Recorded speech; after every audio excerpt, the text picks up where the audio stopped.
दोस्तों चलिए आज की वीडियो शुरू करते हैं। दोस्तों वीडियो शुरू करने से पहले मैं आपको एक बात बता दूं कि आपने अभी तक हमारे इस चैनल को सब्सक्राइब नहीं किया हो तो नीचे पर आपको ग्रीन बटन में सब्सक्राइब करके लिखा रहा होगा, इसके ऊपर क्लिक कर लीजिए और साइड में नोटिफिकेशन बेल भी आएगा, उसको भी क्लिक कर लें ताकि आपको मिल सके हमारे अगले वीडियो की नोटिफिकेशन सबसे पहले और आप कुछ नया नया सीख सके।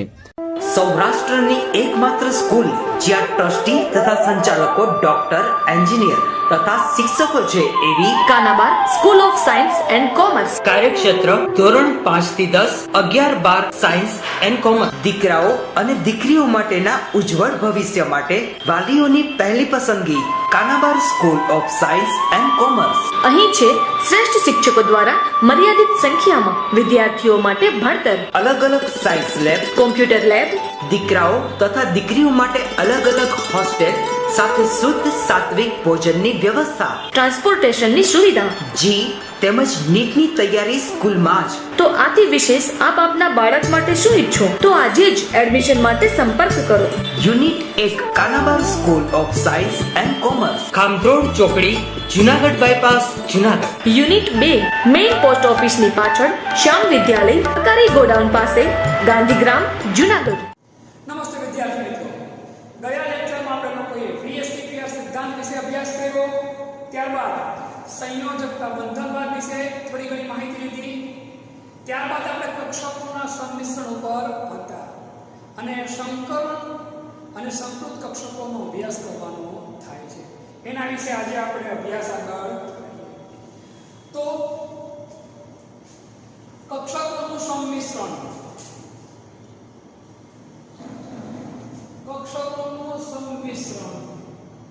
અને સંકરણ. કક્ષકોનું સંમિશ્રણ કહો તો આને સંકરણ કહો, બંને એક જ વસ્તુ કહેવાય. આના વિશે અભ્યાસ કરવાનો આપણે આજે આજનો પૂરેપૂરો લેક્ચર આપણે કક્ષકોના સંકરણ પર અથવા તો સંમિશ્રણ ઉપરનો જ લેક્ચર થશે. હવે આપણે ગયા લેક્ચરમાં તમને મેં સમજાવ્યું બે પ્રકારના બંધ હોય. એક કયો બંધ હોય તો કે સિગ્મા બંધ અને બીજો કયો બંધ હોય તો કે પાઈ બંધ. એક સિગ્મા બંધ અને બીજો કયો બંધ તો કે પાઈ બંધ. આ બંને વિશે મેં તમને લોકોને ગયા લેક્ચરમાં માહિતી આપી હતી, છતાં પણ આજે એનો તફાવત જોઈ લઈએ અને થોડીક વિસ્તૃતમાં માહિતી લઈ લઈએ. સિગ્મા બંધની વાત કરીએ તો આમાં કક્ષકોનું સંમિશ્રણ કેવું થાય તો કે વધારે પડતું થાય. કેવું થાય તો કે વધારે થાય. કક્ષકોનું સંમિશ્રણ વધુ થાય. આથી સેમ ઉલટામાં હોય, કક્ષકોનું સંમિશ્રણ કેવું થાય તો કે ઓછું થાય. અહીંયા કક્ષકોનું સંમિશ્રણ વધારે થાય, અહીંયા કક્ષકોનું સંમિશ્રણ કેવું થાય તો કે ઓછું થાય. કક્ષકોનું સંમિશ્રણ વધુ થાય એટલે બંધની પ્રબળતા શું થાય? વધે. બંધની પ્રબળતા કેવી હોય તો કે વધે.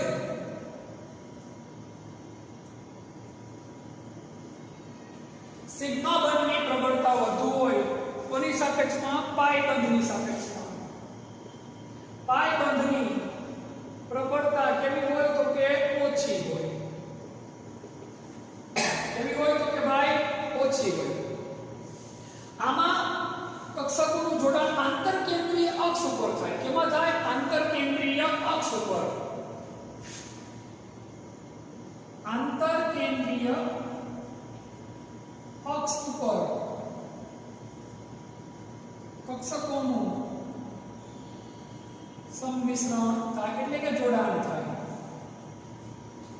અહીંયા કક્ષકોનું જોડાણ આંતરકેન્દ્રીય અક્ષ ઉપર થતું નથી, પરંતુ એમાં કેવું થાય તો કે અક્ષને સમાંતર અને લંબ દિશામાં થાય. કેમાં થાય તો કે લંબ દિશામાં.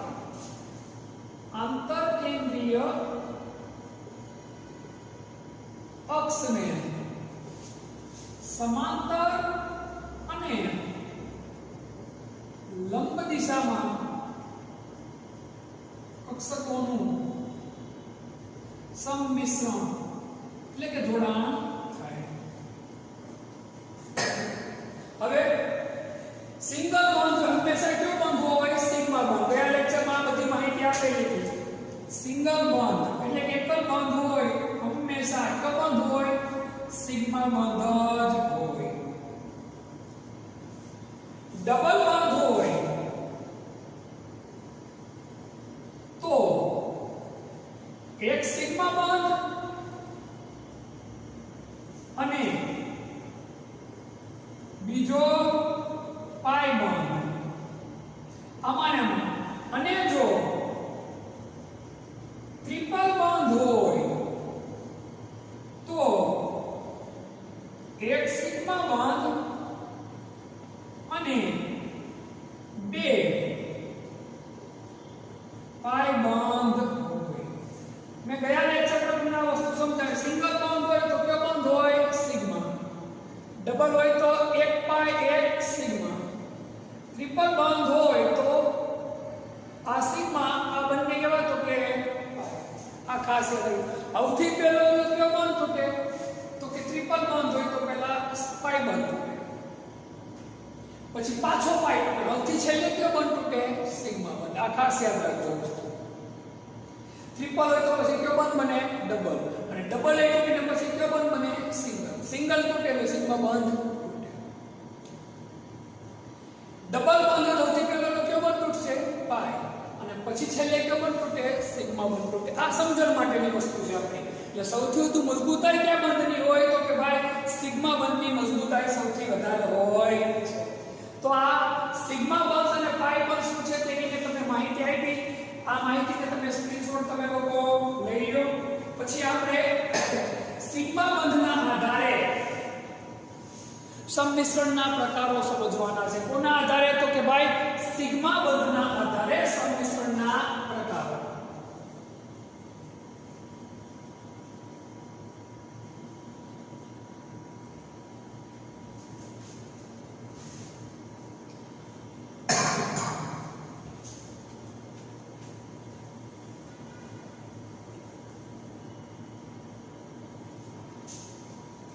સિગ્મા બંધના આધારે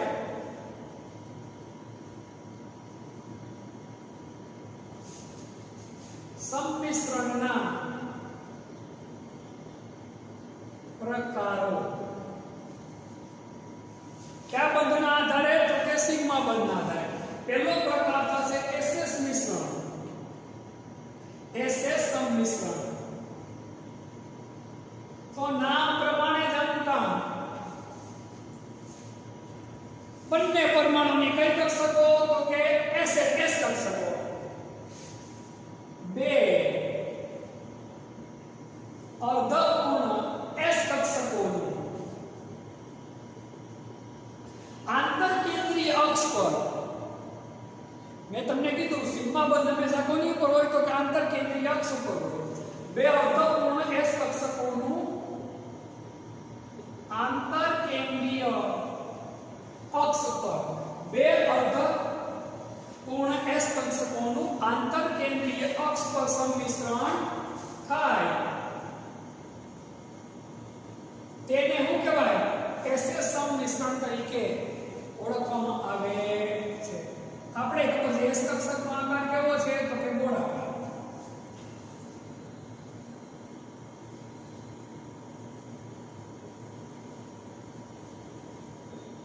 SS સંમિશ્રણ અહીંયા કયો બંધ બને તો કે ભાઈ સિગ્મા બંધ બને છે.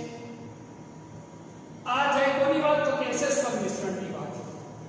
પહેલો પ્રકાર. હવે બીજો પ્રકાર આપણે ભણવાનો થાય.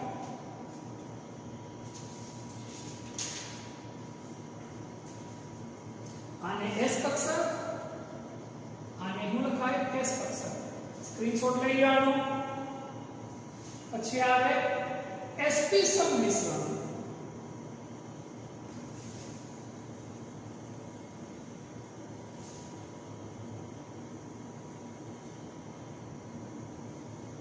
એક અર્ધપૂર્ણ S કક્ષક અને એક અર્ધપૂર્ણ P કક્ષક વચ્ચેના આંતરકેન્દ્રીય અક્ષ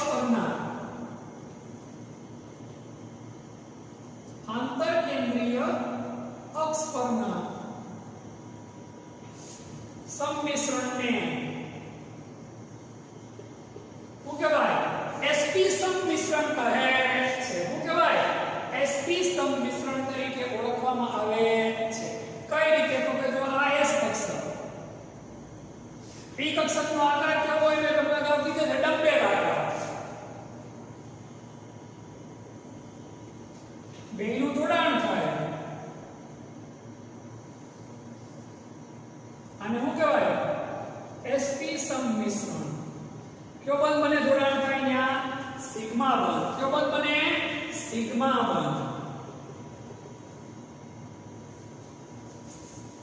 ઉતરે છે મગજમાં ભાઈ બધી વસ્તુ આ. તો આ શું થયું sp સંમિશ્રણ. કયું sp સંમિશ્રણ.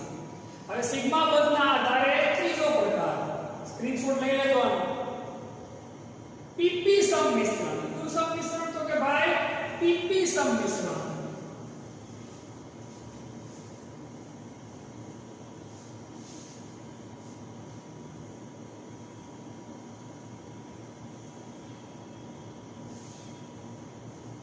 બે અવયવોના p કક્ષકો વચ્ચેના આંતરકેન્દ્રીય અક્ષ પરના સંમિશ્રણને શું કહેવાય pp સંમિશ્રણ તરીકે ઓળખવામાં આવે છે. પહેલી. બીજું આને શું કહેવાય pp સંમિશ્રણ. જોડાણ થાય ને કયો બંધ બને સિગ્મા બંધ. કયો બંધ બને સિગ્મા બંધ. p કક્ષક p કક્ષક. ક્લિયર. તો સિગ્મા બંધના આધારે કક્ષકોના સંમિશ્રણના પ્રકારો આપણે જોયા. હવે આપણે કયા બંધના આધારે જોવાના છે પાઈ બંધના આધારે. કોના આધારે પાઈ બંધના આધારે.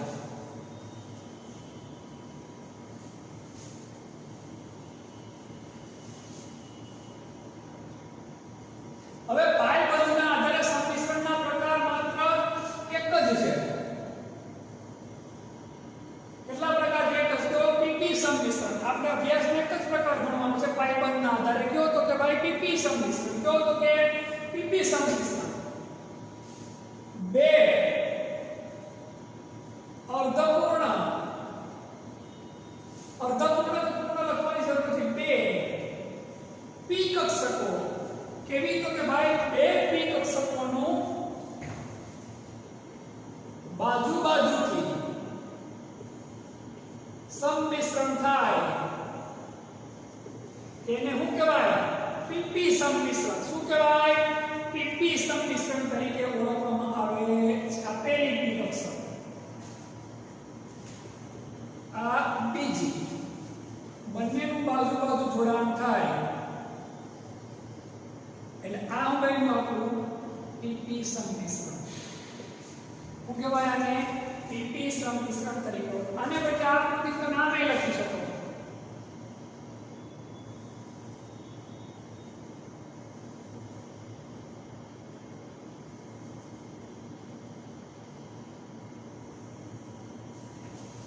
આ રીતની પણ તમે આકૃતિઓ બનાવી શકો.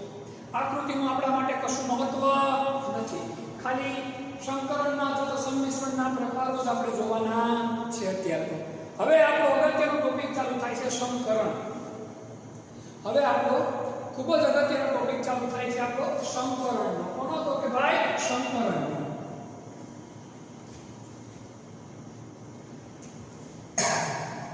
ચોપડીમાં આપ્યું એટલું આપણે લાંબો લચકદાર અભ્યાસ કરવો નથી. હું જે પ્રકારે તમને સમજાવું તે પ્રકારે આપણે જો તમે લોકો મગજમાં ઉતારશો તો 11માં તો ઠીક 12માં પણ નીટ માં પણ અને ગુજકેટમાં પણ આપણને લોકોનો ઉપયોગી સાબિત થશે. બહુ શોર્ટકટમાં એકદમ વ્યવસ્થિત રીતે તમને સમજાવું છું. કારણ કે નીટ જેડબલી કે 12મા ધોરણની અંદર જે પ્રકારની માહિતી આવશે એ મુજબનું જ આખે આખો ટોપિક લઈએ એટલે પ્રશ્ન ઊભો થાય નહીં. સંકરણ.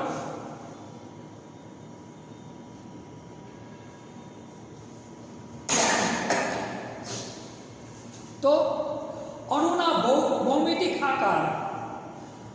અણુના ભૌમિતિક આકાર સમજાવવા માટે સંકરણનો સૌપ્રથમ વિચાર પાવલિંગ નામના વૈજ્ઞાનિકે રજૂ કર્યો. અણુના ભૌમિતિક આકાર સમજાવવા માટે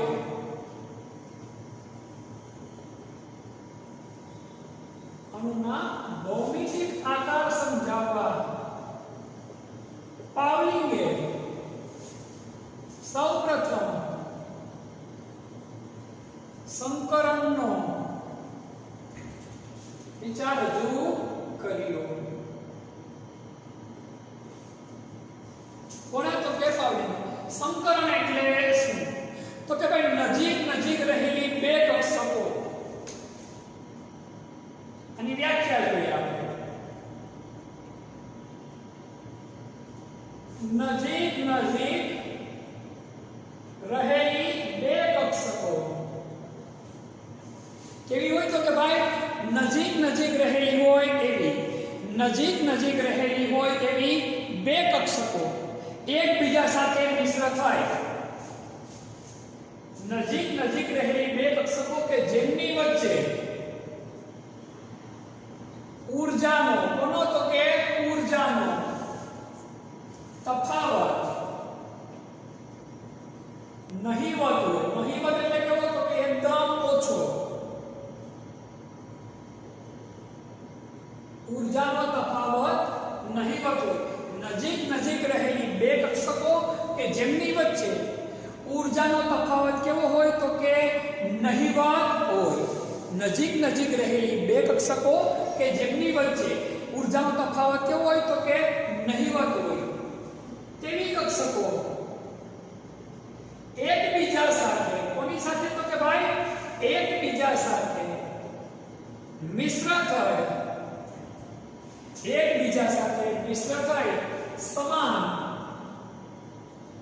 આકાર અને ઊર્જાવાળા, સમાન આકાર અને ઊર્જાવાળી કક્ષકો બનાવે. તેને શું કહેવાય? સંકરણ કહે છે. અને તેવી કક્ષકોની શું કહેવાય? સંકૃત કક્ષકો તરીકે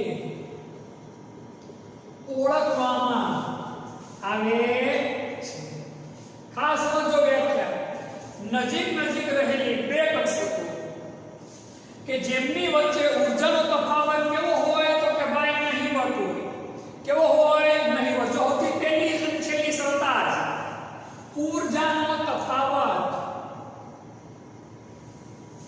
કેવો હોય? તો કે ભાઈ નહીવત હોય. એટલે એકદમ ઓછો હોય, સમાન હોય એવો હોય.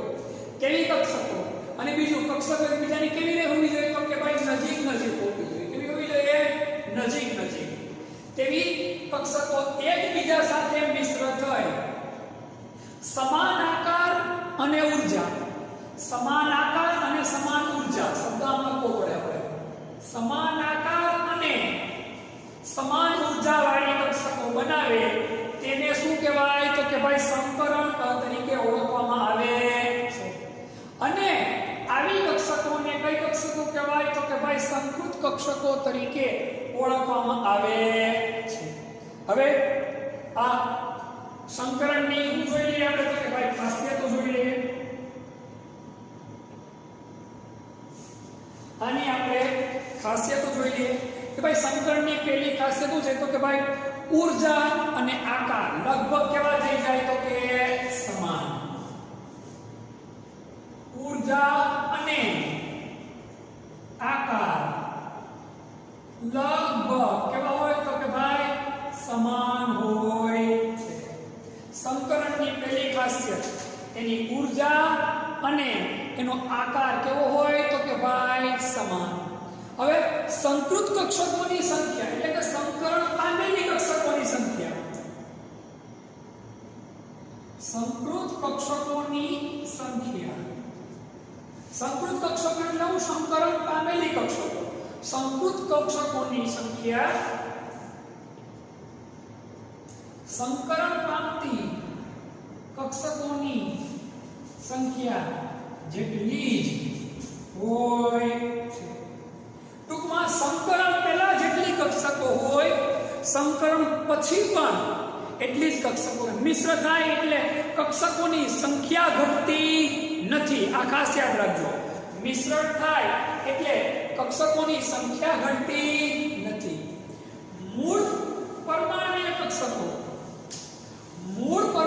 કક્ષકો કરતા શંકર પામેલી કક્ષકો એટલે કે સંકૃત કક્ષકો છે કેવું હોય વધુ સ્થાયી બંધની રચનામાં મદદરૂપ થાય છે. સમજો મૂળ પરમાણવીય કક્ષકો કરતા સંકૃત કક્ષકો મૂળ પરમાણવીય કક્ષકો કરતા સંકૃત કક્ષકો વધુ સ્થાયી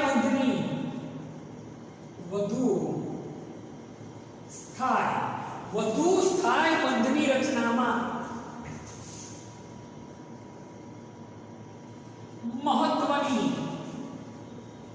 ભૂમિકા ભજવે અથવા તો વધુ અસરકારક મહત્વની ભૂમિકા ભજવે અથવા તો વધુ અસરકારક હોય. આ ખાસ વાત યાદ રાખજો. આની ત્રણ ખાસિયતો. પહેલી, ઊર્જા અને આકાર લગભગ કેવા હોય તો કે ભાઈ સમાન. સંકૃત કક્ષકોની સંખ્યા જે મૂળ પરમાણ્ય કક્ષકો હોય જે સંકલન જેમાં આપણે સંકલન કરીએ એટલે કે સંકલન પામતી કક્ષકોની સંખ્યા જેટલી જ હોય. મૂળ પરમાણ્ય કક્ષકો કરતા સંકૃત કક્ષકો વધુ સ્થાયી બંધની રચનામાં મહત્વની ભૂમિકા ભજવે એટલે કે વધુ અસરકારક રીતે કામ કરે છે. હવે મોસ્ટ અગત્યનો પોઈન્ટ સંકલનના પ્રકારો. ચોપડીમાં આપ્યા એ મુજબ લાંબા પ્રકારો આપણે ભણવા નથી. એ મુજબ આપણે ઉદાહરણોના વધારે અભ્યાસ કરવા નથી. બહુ શોર્ટકટમાં અને સહેલાઈથી આપણને યાદ રહી જાય તેવી રીતે આપણે સમજવાનો આપણે પૂરેપૂરો પ્રયત્ન. સંકલનના પ્રકારો.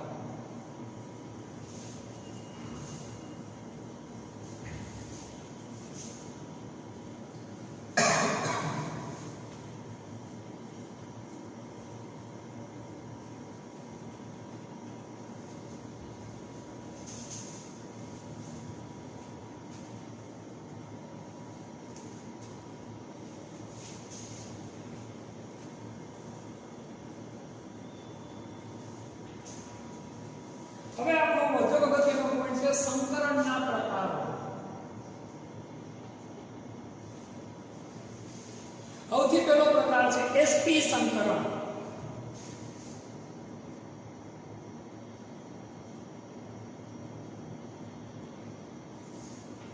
એસપી સંકલન કયું સંકલન તો કે એસપી સંકલન. એક એસ અને એક પી કક્ષક. આમાં શું હોય તો કે એક એસ કક્ષક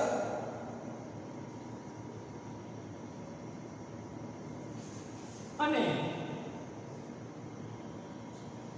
એક પી કક્ષક. એક એસ કક્ષક એક પી કક્ષક. એ બંને શું થાય બીજા સાથે જોડાય એટલે બે સમાન શું થાય બે સમાન એસપી સંકર કક્ષકો. શું કહેવાય એસપી સંકર કક્ષકો અથવા તો સંકૃત કક્ષકો તરીકે ઓળખવામાં આવે છે. આટલું જ આપણે યાદ રાખવાનું થાય. બીજી એક વસ્તુ અગત્યની ટ્રિપલ બંધ હોય ને હંમેશા કયું સંકલન હોય એસપી સંકલન હોય. આ બાર વાદળ માટે કામ કરશે. ટ્રિપલ બંધમાં એસપી સંકલન જોવા મળે છે. એમાં તો કે ટ્રિપલ બંધમાં એસપી સંકલન હોય તેનો ગોઠવણી અથવા તો આકાર અથવા તો પરમાણુની ગોઠવણી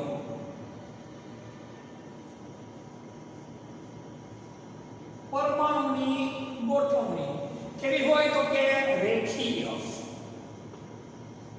કેવી હોય રેખીય.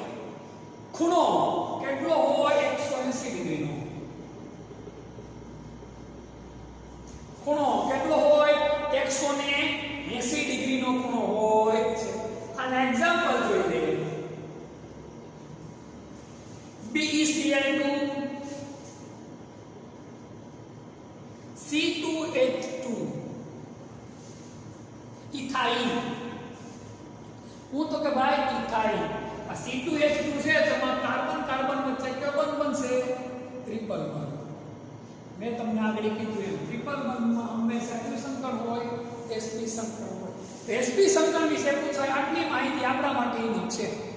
ચોપડીમાં આપી છે વધારે માહિતી આપણે કોઈ જગ્યા પર કાંઈ આપણા માટે વધારે કામની નથી.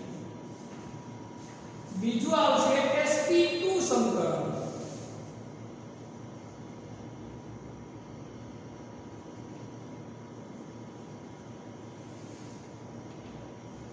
sp2 સંકર એક s કક્ષક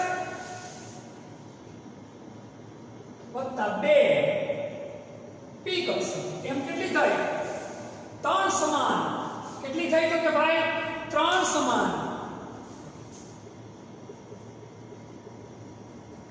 sp2 સંકર કક્ષકો.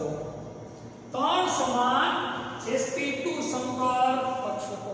આના માટેની ખાસિયતો ડબલ બંધમાં sp2 સંકરણ જોવા મળે. ક્યાં તો કે ભાઈ ડબલ બંધમાં. આનો આપણે જોઈએ તો કે આકાર અથવા તો હું તો કે ભાઈ પરમાણુની ગોઠવણી તો કે ભાઈ સમતલીય ત્રિકોણાકાર. કેવો આકાર બનશે તો કે ભાઈ સમતલીય ત્રિકોણાકાર. આકાર કેવો બને તો કે ભાઈ સમતલીય ત્રિકોણાકાર. ખૂણો કેટલો બનશે તો કે ભાઈ 120 ડિગ્રીનો. કેટલો બને તો કે ભાઈ 120 ડિગ્રીનો ખૂણો બને છે. આના એક્ઝામ્પલ જોઈએ આપણે તો BCl3 C2H4. જો C2H4 એટલે કોણ તો કે ભાઈ ઇથિન. કોણ? ઇથિન.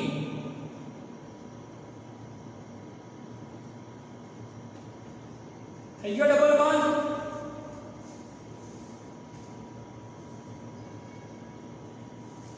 ત્રીજો આવશે પ્રકાર sp3 સંકર. આનામાં એક s કક્ષક વત્તા 3 કઈ કક્ષક? p કક્ષક. 4 સમાન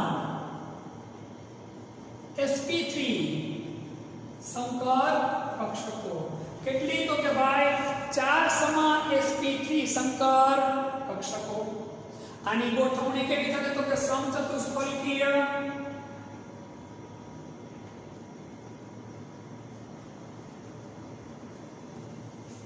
ગોઠવણી કેવી થાય તો કે ભાઈ સમચતુષ્ફલકીય. ખૂણો 109 ડિગ્રી અને 28 બાર. જો આ બાર જો 60 બાર એટલે 1 ડિગ્રી વધી જાય. આ બાર આને બદલે તમે નામે લખો તમે 109.5 ડિગ્રી તોય ખોટું પડે નહીં. આના એક્ઝામ્પલ આપણે જોઈએ CH4 C2H6 ત્યાંના શું છે તો કે ભાઈ એક્ઝામ્પલ. આ સિવાય NH3 H2O એ બધા આના શું છે તો કે એક્ઝામ્પલ. હવે મગજમાં પ્રશ્ન ઊભો થવો જોઈએ તમને કે દીપક સર NH3 માં અને H2O માં ખૂણો 109.5 ડિગ્રીનો થતો નથી. શું કામ નથી થતો એ જોઈએ આપણે. NH3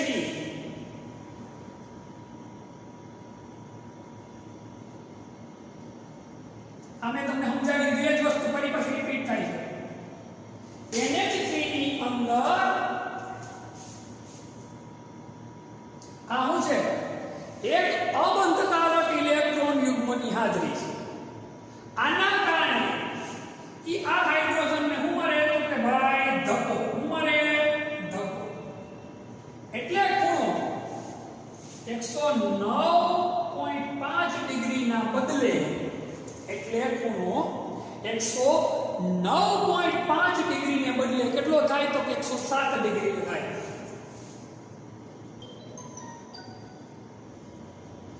શું કામ?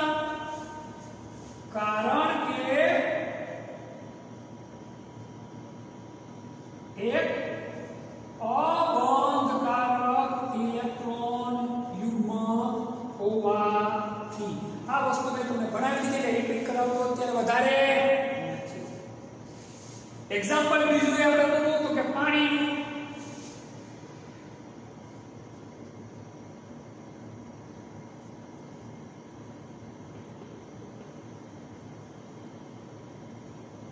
ઓક્સિજનની છેલ્લી કક્ષામાં છો આમાં અબંધકારક ઇલેક્ટ્રોન યુગ્મની કેટલી જોડ છે તો કે 2. એના કારણે ખૂણો 109.5 ડિગ્રીના બદલે ખૂણો 109.5 ડિગ્રીને બદલે ઘટીને કેટલો થાય 104.5 ડિગ્રી. કારણ 2 અબંધકારક ઇલેક્ટ્રોન યુગ્મોના અબંધકારક ઇલેક્ટ્રોન યુગ્મના લીધે એનું અપાકર્ષણ કેવું હોય તો કે વધારે ધક્કા મારે એટલે ખૂણો કેવો અને નાનો બનતો. તો ફરીવાર આપણે અત્યારે શું જોઈએ છે સંકરણના પ્રકારો. પહેલો પ્રકાર જોયો. કયો પ્રકાર જોયો આપણે? ખાસ યાદ રાખવા જેવી વસ્તુ છે sp સંકરણ. એક s અને એક p કક્ષક. એટલે હું થાય બે સમાન sp સંકર કક્ષકો. આનો આકાર કેવો હોય તો કે ભાઈ અથવા પરમાણુ ગોઠવણી કેવી હોય તો કે રેખીય. ખૂણો 180 નો બનાવો. બીજી ખાસિયત મેં તમને કીધું ટ્રિપલ બંધમાં હંમેશા કયું સંકરણ જોવા મળે? sp. આના એક્ઝામ્પલ જોયા BeCl2 C2H2 અને C2H2 નું બંધારણ જોયું આપણે. બીજો પ્રકાર જોયો આપણે sp2 સંકરણ. એક s અને બે p કક્ષકો. એટલે ત્રણ સમાન sp2 સંકર કક્ષકો થાય. ડબલ બંધમાં હંમેશા કયું સંકરણ જોવા મળે? sp2.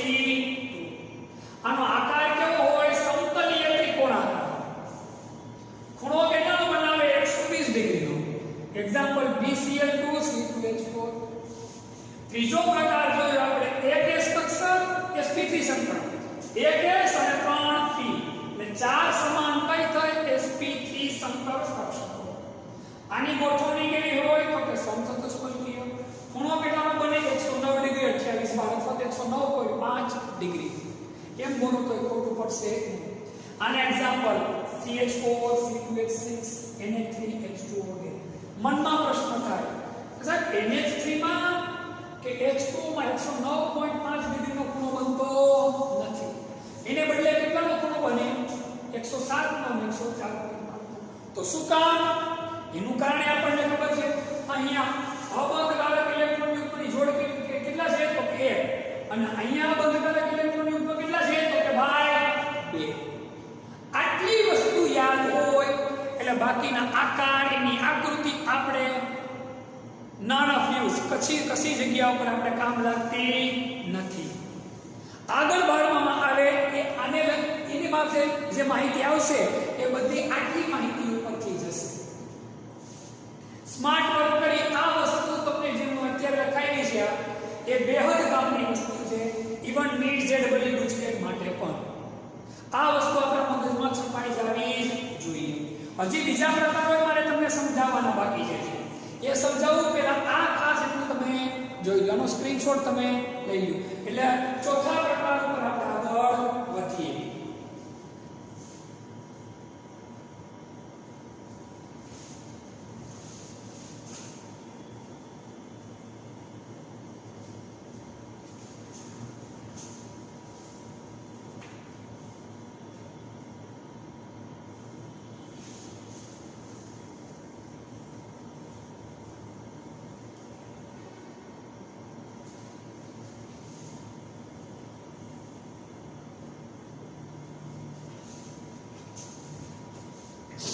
ચોથો પ્રકાર છે આપણો DsP2.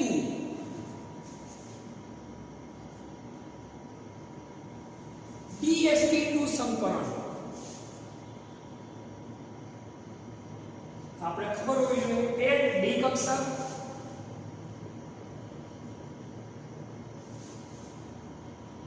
એક S કક્ષક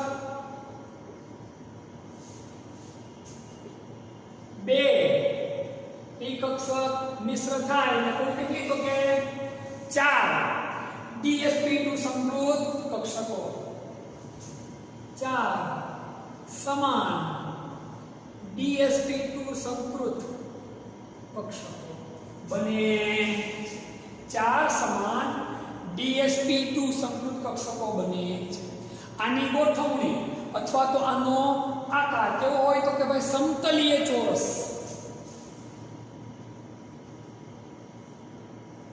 પરમાણુની ગોઠવણી અથવા આકાર કેવો હોય તો કે ભાઈ સમતલીય ચોરસ. કેવો હોય? સમતલીય ચોરસ. આના માટે ખૂણાના માપ આપણા માટે અગત્યના નથી. આ જે સંકરણ છે મોટા ભાગે DsP2 સંકરણ મોટા ભાગે સંકીર્ણ સંયોજનોમાં જોવા મળે. કેમાં જોવા મળે? સંકીર્ણ સંયોજનો. હવે આ સંકીર્ણ સંયોજનો શું? તો આ સંકીર્ણ સંયોજનોનો અભ્યાસ આપણે 12મા ધોરણમાં આખો આવશે, પાઠ આખો ભણવાનો થશે. ત્યારે આપણે આ માહિતી ઉપર વિશેષ આપણે અભ્યાસ. આના એક્ઝામ્પલ જોઈએ. દાખલા તરીકે NiCN4 minus PtCl4 minus. આના શું છે તો કે એક્ઝામ્પલ. આવા જે મોટા કાંસમાં જે સંયોજનો હોય એના નામકરણનું આખો એક પાઠ જ ભણવાનો આપણે થશે. ત્યારે વધારે ડિટેલમાં આની માહિતી પણ આપણે ભણશું. અત્યારે વધુ આમાં ડિટેલમાં જવાની કોઈ જરૂર નથી. આપણે આટલું યાદ રહે એટલે આપણા માટે શું થઈ ગયું તો કે ઘણું બધું. પછી જોઈએ 5મો પ્રકાર છે sp3d. કયો પ્રકાર છે? sp3d સંકરણ. તો આગળ આપણે થોડી વાર પહેલા બેટા એક s કક્ષક 3 એક s કક્ષક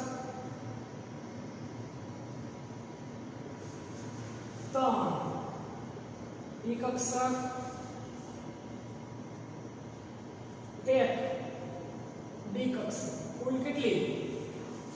5 સમાન